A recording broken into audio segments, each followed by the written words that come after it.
Assalamualaikum warahmatullahi wabarakatuh.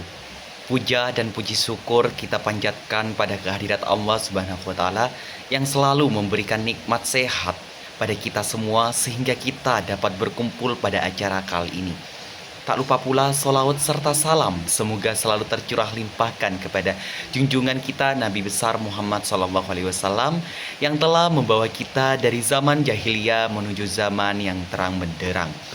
Pertama-tama saya ucapkan banyak terima kasih kepada yang terhormat Bapak Sauki selaku dosen pengampu mata kuliah Banking Management pada kali ini. Dan juga saya ucapkan terima kasih kepada teman-teman semua yang sudah berkenan untuk mendengarkan presentasi kami kali ini.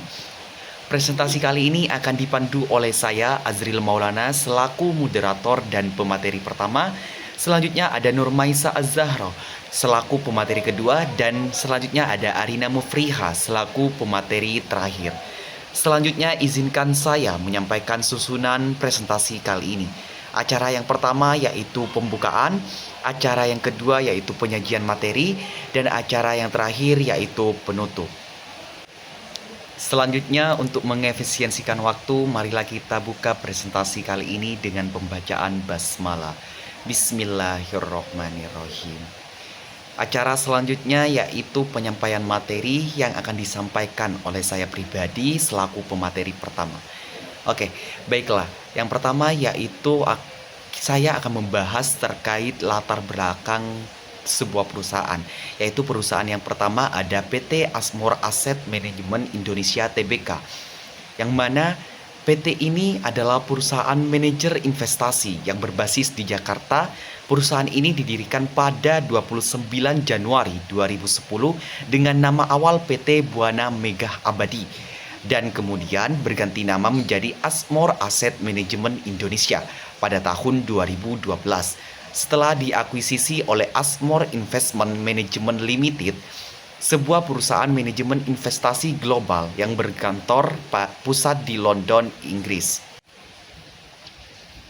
Selanjutnya ada sejarah dan perkembangannya nih, yang mana Asmor Indonesia memperoleh izin usaha sebagai manajer investasi dari Otoritas Jasa Keuangan atau OJK pada 15 Juni 2011. Pada Januari 2020, perusahaan resmi mencatatkan sahamnya di Bursa Efek Indonesia atau BEI dengan kode AMOR. Selanjutnya ada kepemilikan dan struktur organisasi. Mayoritas saham PT Asmor Asset Management Indonesia Tbk dimiliki oleh Asmor Investment Management Limited yang memegang sekitar 60,04% saham. Pemegang saham lainnya termasuk PT Adikarsa Sarana 13,05% dan beberapa individu seperti IR Ronaldus Ganda Husada 6,30%. Berikutnya ada layanan dan produk, yang mana perusahaan menawarkan berbagai produk investasi termasuk reksadana, saham, obligasi, pasar uang, dan dana campuran. Beberapa produk unggulan mereka antara lain Asmor Dana Ekuitas Nusantara, Asmor Dana Obligasi Nusantara, dan Asmor Dana Pasar Uang Nusantara. Berikutnya yaitu kinerja dan pencapaian. Hingga Februari 2024, Asmor Indonesia mengelola dana investasi sekitar 33 triliun rupiah untuk berbagai klien, baik retail maupun institusi. Pada tahun keuangan yang berakhir 30 Juni 2024, perusahaan mencatat margin EBITDA sebesar 52% dan meningkatkan pangsa pasar reksadana sahamnya menjadi 9,5% dari sebelumnya 8,9% pada tahun sebelumnya. Baik, itulah latar belakang dari perusahaan pertama. Selanjutnya kita akan memasuki nih latar belakang dari perusahaan kedua, yaitu dari PT Aneka Tambang Tbk atau yang biasa dikenal ANTAM. Adalah perusahaan pertambangan dan metalurgi milik negara Indonesia yang didirikan pada 5 Juli 1968. Perusahaan ini dibentuk melalui penggabungan beberapa perusahaan tambang milik pemerintah, termasuk PN Tambang Bauksit Indonesia, PN Tambang Emas Tijikotok, PN Logam Mulia, PT Nikel Indonesia, Proyek Intan, dan proyek-proyek EKS Bapeptam.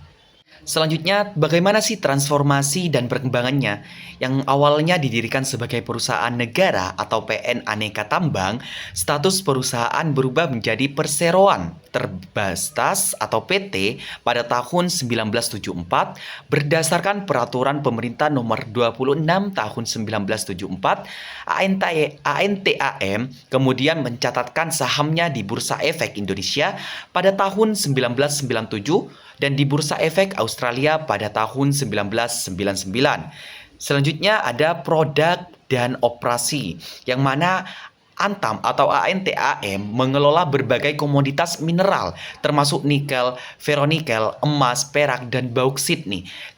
Kegiatan usahanya mencakup eksplorasi, penambangan, pengelolaan, pemurnian, serta pemasaran produk-produk tersebut. Perusahaan memiliki operasi di berbagai wilayah Indonesia seperti Pomala, Sulawesi Tenggara, Tanjung Buli, Maluku Utara, Pongkor, Jawa Barat, dan Tayan, Kalimantan Barat. Selanjutnya, kepemilikan dan struktur organisasi. Saat ini mayoritas saham Antam dimiliki oleh PT Mineral Industri Indonesia atau MINID, sebuah holding BUMN di sektor pertambangan dengan kepemilikan sebesar 65%. Sisa sahamnya dimiliki oleh publik melalui Bursa Efek Indonesia.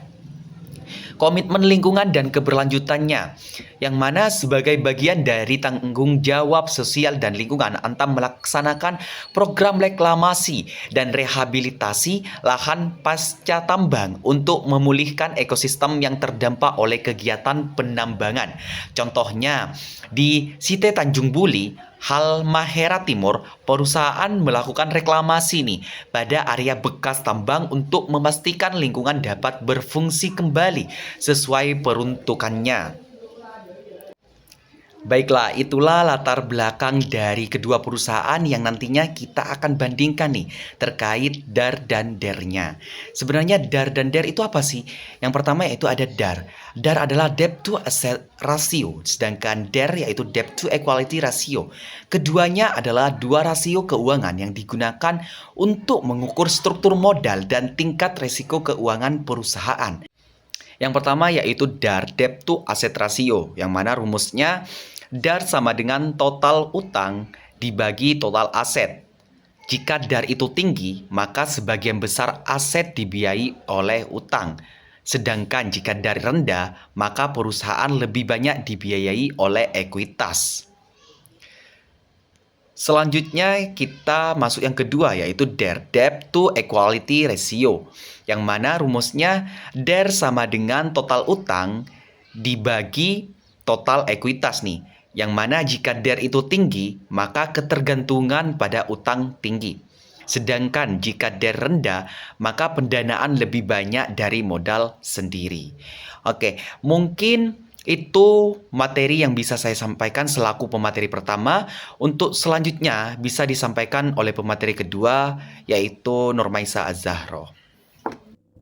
Oke, baik. Di sini saya akan menjelaskan bagaimana cara mengambil data dan menghitung debt to asset ratio dan debt to equitas ratio. Yang pertama, kita harus mencari laporan keuangan perusahaan. Apa itu laporan keuangan? Laporan keuangan adalah laporan yang menunjukkan kondisi keuangan perusahaan, seperti berapa banyak uang dan aset yang dimiliki perusahaan, berapa banyak hutang, dan dari mana perusahaan bisa mendapatkan modal. Di mana kita bisa dapatkan laporan keuangan? Tentunya kita bisa mendapatkan di website Bursa Efek Indonesia atau di aplikasi lainnya, di mana tujuannya agar kita tahu angka aset, hutang, dan modal dari perusahaan tersebut. Yang kedua, 3 angka itu diambil penting dari laporan keuangan. Yang pertama adalah total aset, yang kedua total hutang atau liabilitas, yang ketiga total ekuitas atau modal.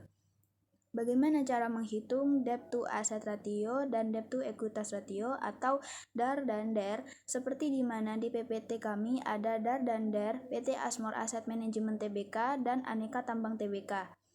Di sini kita tentunya sudah mengambil laporan keuangan di perusahaan tersebut dari tahun 2021 sampai dengan tahun 2023. Di sini saya akan membahas DAR dari PT Asmor Asset Management Tbk.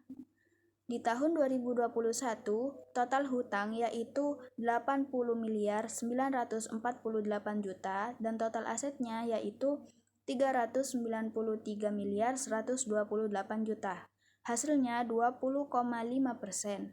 Yang di tahun 2022, total hutangnya yaitu 83 miliar 581 juta dan total asetnya yaitu 393 miliar 81 juta. Hasilnya 21,2%. Dan di tahun 2023, 69 miliar 806 juta adalah total hutangnya dan total asetnya yaitu 360 miliar 367 juta. Hasilnya 19,3%. Dar ini membantu kita untuk melihat berapa besar hutang dibanding total kekayaan. Di DAR PT Asmor Asset Management Tbk ini, kita juga menghitung dari tahun 2021 hingga 2023, yaitu total hutangnya adalah 80 miliar 948 juta dan total ekuitasnya yaitu 312 miliar 180 juta dan hasilnya yaitu 25,9%.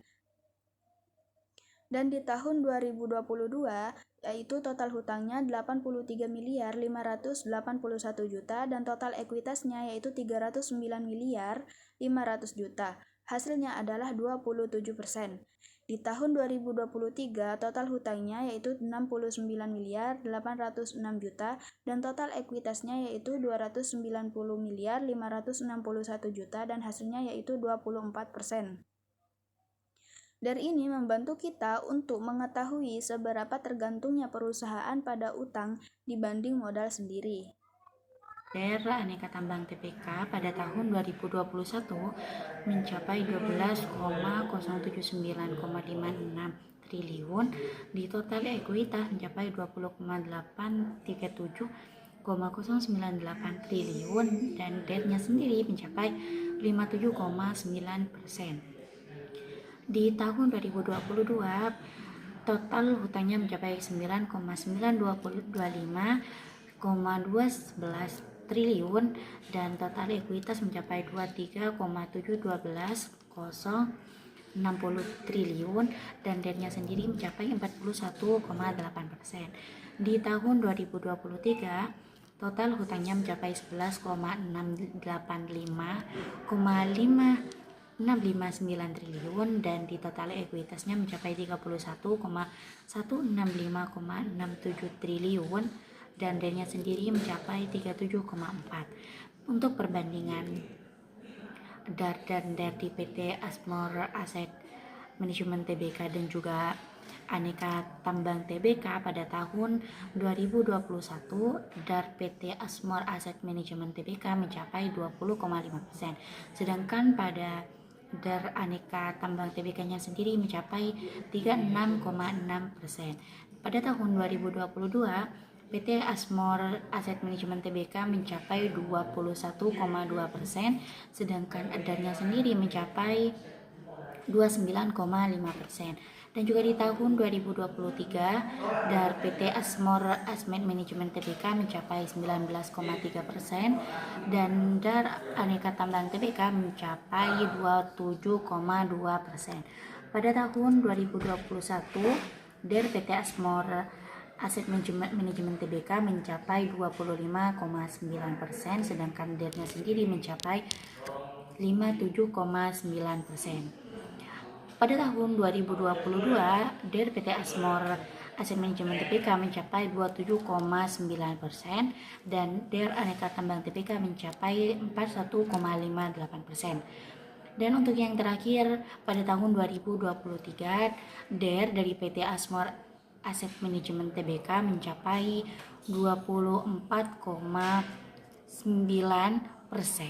sedangkan DAR Aneka Tambang Tbk-nya sendiri mencapai 37,4%. Jadi kesimpulan dari DAR pada tahun 2021, Aneka Tambang Tbk lebih banyak menggunakan hutang dibandingkan PT Asmor Asset Management Tbk yang memiliki struktur keuangan lebih konservatif.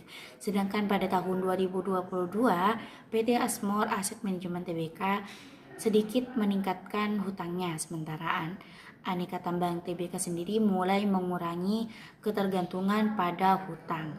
Dan di tahun 2023, keduanya mengurangi penggunaan hutang, tetapi PT Asmor Asset Management Tbk sendiri lebih konservatif. Dan untuk kesimpulan dari DER-nya, pada tahun 2021, Aneka Tambang Tbk lebih banyak menggunakan hutang dibandingkan ekuitas, sedangkan PT Asmor Asset Management Tbk sendiri lebih konservatif. Dan di tahun 2022, PT Asmor Asset Management Tbk sedikit meningkatkan hutangnya, sementara Aneka Tambang Tbk mulai menurunkan resiko hutang terhadap ekuitas. Dan di tahun 2023, keduanya mengurangi penggunaan hutang seperti PT Asmor Asset Management Tbk lebih konservatif daripada sebelumnya. Baiklah, saya ucapkan terima kasih untuk teman-teman yang sudah bersedia untuk menjadi pemateri. Selanjutnya, saya akan menyampaikan kesimpulan secara keseluruhan terlebih dahulu sebelum saya tutup presentasi kali ini. Yang mana kesimpulannya adalah PT Asmor Asset Management memiliki struktur keuangan yang lebih konservatif dengan penggunaan hutang yang minim. Terlihat dari DAR dan DER yang rendah dan stabil nih. Sementara Aneka Tambang awalnya lebih bergantung pada hutang, tetapi menunjukkan perbaikan dengan penurunan DAR dan DER di setiap tahunnya. PT Asmor Asset Management lebih aman secara finansial, sedangkan Aneka Tambang berpotensi tumbuh dengan struktur modal yang semakin sehat. Mungkin itu kesimpulan yang bisa saya ambil nih dari penyampaian materi-materi yang sudah dipaparkan tadi. Selanjutnya kita akan memasuki acara yang terakhir, yaitu penutup. Marilah kita tutup presentasi kali ini dengan pembacaan hamdalah. Alhamdulillahirabbil alamin. Baiklah, selesai sudah presentasi kali ini. Saya selaku moderator mohon maaf apabila ada kesalahan kata maupun perbuatan, kurang lebihnya kami mohon maaf. Wassalamualaikum warahmatullahi wabarakatuh.